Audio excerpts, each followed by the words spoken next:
so you can't see land, but right now it is time to talk to Drake Bell. Drake, are you there? Yes, I am, man. How it's going? It's going quite well, for our last show. This is everyone seems to be very excited that you're on the show, and I thank you very much for doing it. So Yeah, definitely, let's absolutely, man. let's start it right up. Shalene, and I'm sorry if I mispronounce any of these names. I'm sorry. There's a lot of different international people doing this, but Shalene wanted to know how is it working with the legend like Roger Daltrey when you first started playing guitar? It was incredible. I mean, I grew up listening to that kind of music, so getting to work with him was, sort of a dream come true. Uh, it was amazing too because I got to not only work and act with him and everything, and we also got to I got to go in the studio and record with him and um, do that whole thing. It was pretty exciting. Now, growing up, who would you say was your biggest influence to start doing, music and writing and all this kind of stuff? Well, I guess to start playing music. Well, I don't know. I mean, I've always been a huge music fan.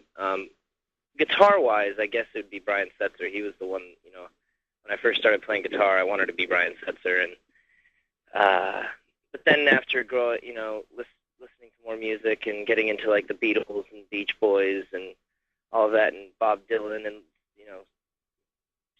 straying away from trying to be a shredding, Angus Young, and moving more into like songwriting and developing my own music. Yeah. Now, actually, that's funny because I was actually thinking this morning. You actually got to meet Brian Seltzer because he was on that Monday Night Football opening up with Hank Williams and also my guitar hero, Richie Samboro. So how was that experience?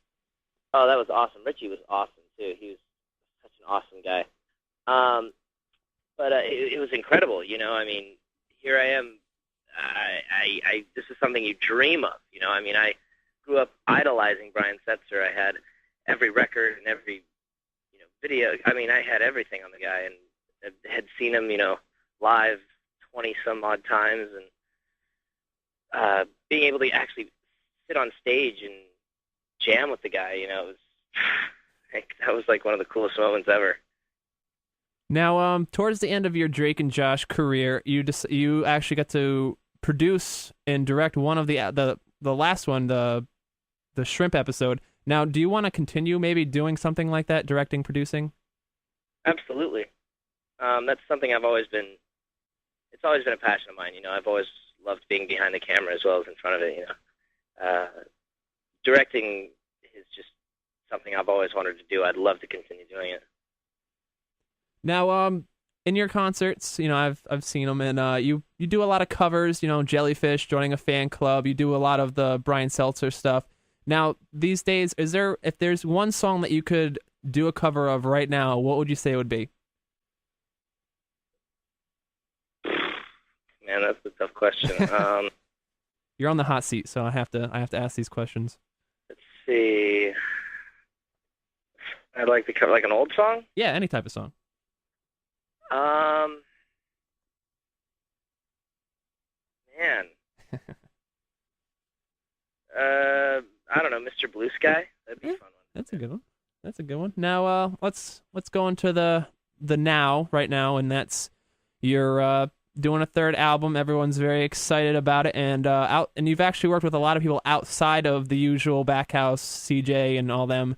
Now, how has been that experience working with people like Toby Gad? It's been interesting. It's been great.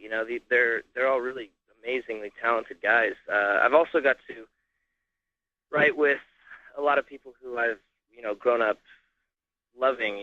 Like Roger Manning, actually from Jellyfish. I wrote a couple songs with some other guys who are just really great. And part of that whole Jellyfish gang. So it's very it's cool to kind of pick their brains, and see what they're into and everything. And it's been a cool experience. We've gotten a lot of really great songs, and so now we're just kind of piecing them all together and seeing what's going to make the record, what's not going to make the record. There's so many songs that have been written in the past year and a half. So Now, what would you say is the major difference between It's Only Time and this third album coming out? hmm. Um, I don't know. I think the production I think there's less production.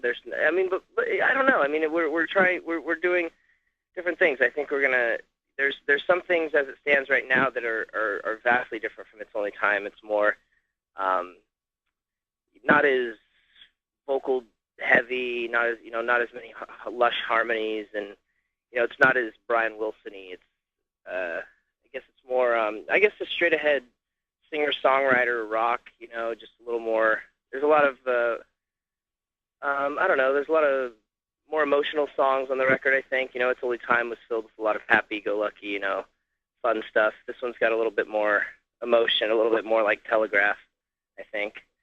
I don't know, but it's still in various stages. So we may go back and, I love that sound of that we're used to, that we do that we've done before. So I don't know. We'll see when we go in and finally piece it all together. Yeah. So far we've seen the behind the scenes of this, and you picked the song. The first single looks to be Our Love. What made you guys choose that song out of the 40 odd songs that you guys have written so far? I don't know. I just really like that song, and the verses. It's a very personal song, and the verses are great. I like the verses a lot, and the chorus is, big and fun, and I don't know. I guess that's why. What is can you explain some of the stuff that's going to be happening in the video that you're actually making for it? It's cool. There's we use this stuff called light graffiti, where it's an effect that you use by leaving the shutter open for a longer period of time, and you take a flashlight or any sort of light, any sort of light, and move it around. And you can actually write stuff in the air, and as the shutter shuts, you can actually you can spell words like love or hours or any words that you write that will actually show up, and then you can piece it together like a flip book, and it looks like all these lights are being written in the sky, like graffiti kind of stuff. It's a really cool effect, and that's kind of the basis of the video. It's like a heavy light graffiti. That sounds really cool. So let's just end it with a question about the tour that you're doing. And there's a lot of there's 2 dates in Mexico. There's a couple dates in the U.S. Is there there's probably going to be a couple more shows. How do you feel about this tour coming up? I'm very, very excited. It's going to be great to get back to Mexico, and we had such a great time there last time. So really looking forward to that. And then hopefully when I get back, I'll be doing some shows here in the States, and then I head off to Canada to do a film for Nickelodeon. And then I'm back, and then hopefully we head out to Australia and Asia and New Zealand and all that. And so hopefully we just stay on the road, and I'm so excited. I love traveling, so can't wait. All right, man. Well, I know you're pressed for time, so I'm going to let you go. But I want you to know that so many girls that I know from my hometown want to shout their love to you right now, so I'm going to give them that chance too. So for all you girls that want to meet Drake Bell from my hometown, just so you guys know, he knows you love him now. So, so Drake, I'm going to give you a little push here. I got I Know coming up, so thank you for joining me, man, and I think I'm going to the New Jersey show with a friend of mine, so I'll definitely hopefully see you there. Awesome. I'll see you there, man. All right, man. Keep in touch. All right, peace out. And that was Drake Bell. So thank you for being on my show. It was a fun time talking to you. So here is his single off the It's Only Time album. Here's I Know. So stick around.